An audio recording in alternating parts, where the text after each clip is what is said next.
We're going to take a quick look at exponents, order of operation, at expressions and equations before we get started into this course of algebra. This is really a refresher on your last course, so this should be pretty familiar to you. Exponents, of course, the example 1 is 2 to the power of 5. That means 2 multiplied 5 times. In other words, 2 times 2 times 2 times 2 times 2. And we would evaluate that by multiplying all 5 2's together. I can do it kind of quickly by saying 2 multiplied 3 times. I know that 2 times 2 times 2 is 8. And the 2 times 2 is 4. So that's really the same as 8 times 4, which would be, of course, 32.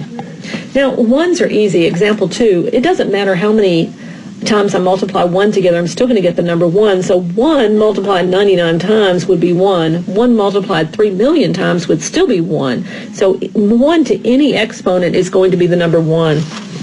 When we do fractions, we kind of have to think about this one a little bit. What it's really saying is 6/11 times 6/11. Whatever is inside those parentheses is raised to the power of 2. So when I do that, I would cross-reduce before I multiply, but I can't because these won't cross-reduce. So I really say numerator times numerator and denominator times denominator. Since it didn't cross-reduce, it can't reduce at this form either. It's already in lowest form. Example 4, we're cubing 0.03. Now that's really saying 0.03 times 0.03 times 0.03. Remember when you multiply decimals, you add up the decimal places, and that's the total decimal, that's the number of decimal places you need in your answer. So I have 2, 3, 4, 6, I have 6 decimal places here. I'm going to need a 6 decimal place answer. I'm going to put it over here. And really I know what 3 times 3 times 3 is. It's one of my cubes that I should know. It's 27.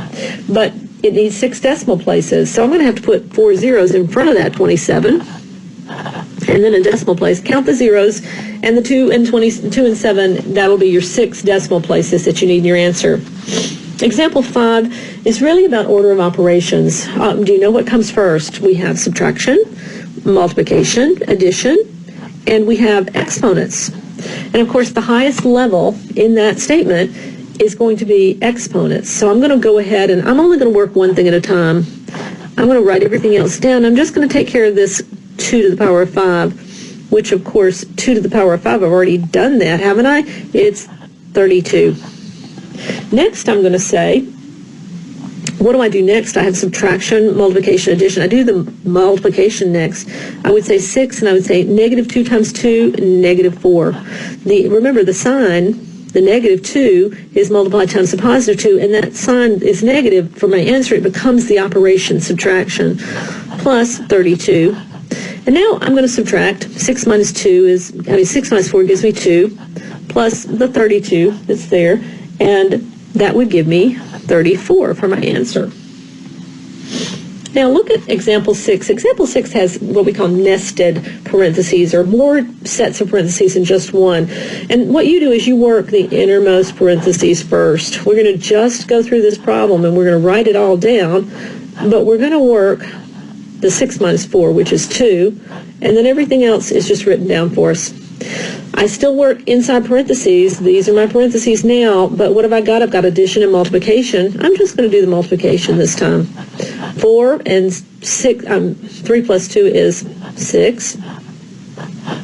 And then I'm still working inside parentheses, so I'm going to say 3 times 4 plus 6, which is 10.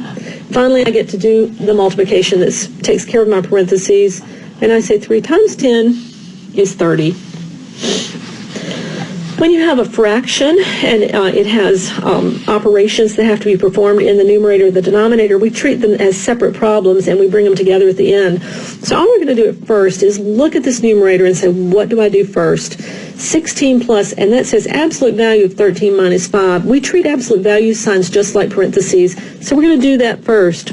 We're going to say 16 plus 13 minus 5 would give us an 8, and it's still in absolute value signs. And then I'm going to go over here and I'm going to go ahead and say 4 squared because it's separated by a lower order, the plus. 4 squared is 4 times 4, which is 16.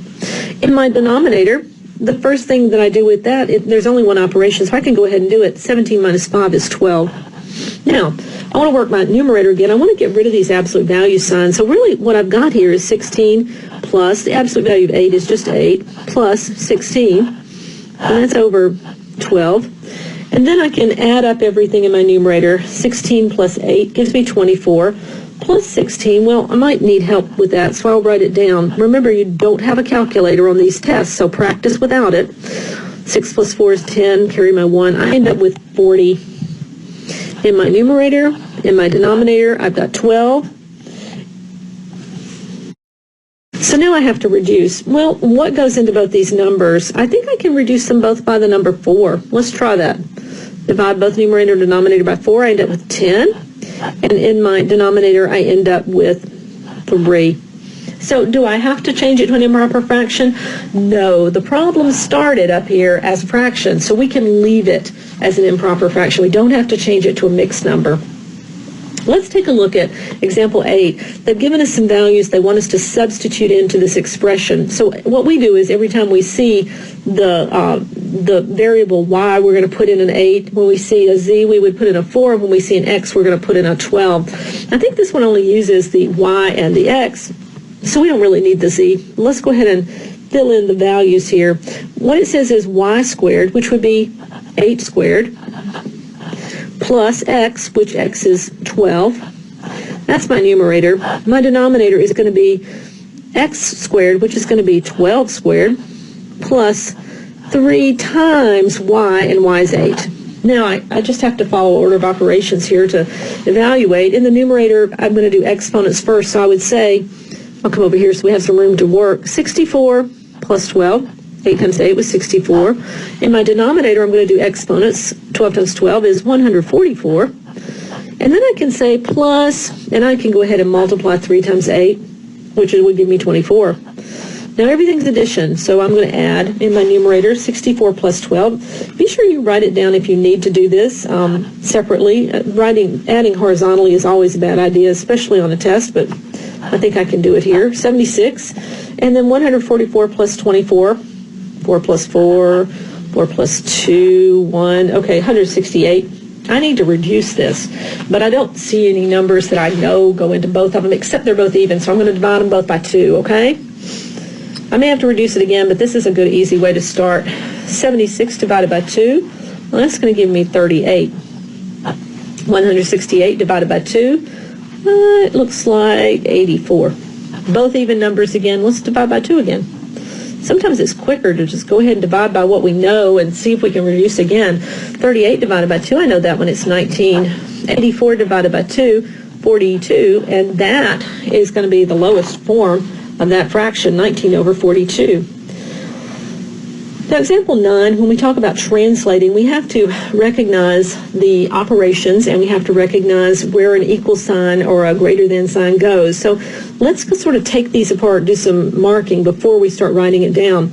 When it says the product, we know that means multiply. When it says a number, we know we're going to use like a letter, so we'll put X for all of those. When it says decreased by, we know that's subtraction. Now, product means multiply. Product of 8 and a number is going to be 8 times a number. I would say that's 8X. Decreased by means I'm going to subtract something from 8X, and what I'm going to subtract is going to be 10. Now, remember, some things translate backwards, and the two things you have to watch for, subtracted from, less than, you have to reverse the order because they translate backwards when we're going from words to number statements. The others we're going to translate just like they're written, so we keep the same order they have in the statement. Example 10 is one of these examples. 4 subtracted from. Subtracted from, put a star by it. It translates backwards every time you see it. Subtracted from 8, and it says equals. I always circle when I have equals or a greater than sign or something so I know where it goes. And then it says 2 squared. Well, I'm going to be equaling, something is going to equal 2 squared, right? What? 4 subtracted from 8. Translate backwards, so I'm going to say 8 minus 4. And that's the one you have to be careful for. Subtracted from, less than. You watch for those two. And number 11 says the difference. Well, now that's also subtraction, but it doesn't go backwards this time, so we're going to stay with the order of the statement. And then we said is greater than, or some words we're looking for. The difference of 16 and 4 is greater than 10. Well, is greater than, how do I write that sign? That's my greater than sign. It's greater than 10 over here at the end. I'm going to say difference, so I know the first part of it is subtraction. What am I subtracting? 16 and 4, so I keep it the order of the statement, 16. minus 4 is greater than 10. Example 12 is the sum. Well, that's just addition. The sum of 8 and twice a number is, that's my equal sign, 42. So how I sum 8? I'm going to add 8 and twice a number. Well, twice a number is multiplication, isn't it? And we'll say a number is x because we don't know what the number is. We have to give it a variable. So 8 plus 2x is, that's equals 42. Now, a couple of expressions or a couple of phrases you need to be familiar with. Terms. Expression. This is a mathematical statement that has no equal sign. No equality sign, no equal sign at all, okay? So if it has no equal sign, we call it an expression. We call it an equation when it does have an equal sign. We can solve equations. We can do things to both sides of an equation. We cannot do the same things to both sides of an expression because we don't have an equal sign. An equal sign divides it into two sides. I'm going to put it here so you'll remember. Divides into two sides because we can do special procedures to things that are equations when we cannot do them to expressions.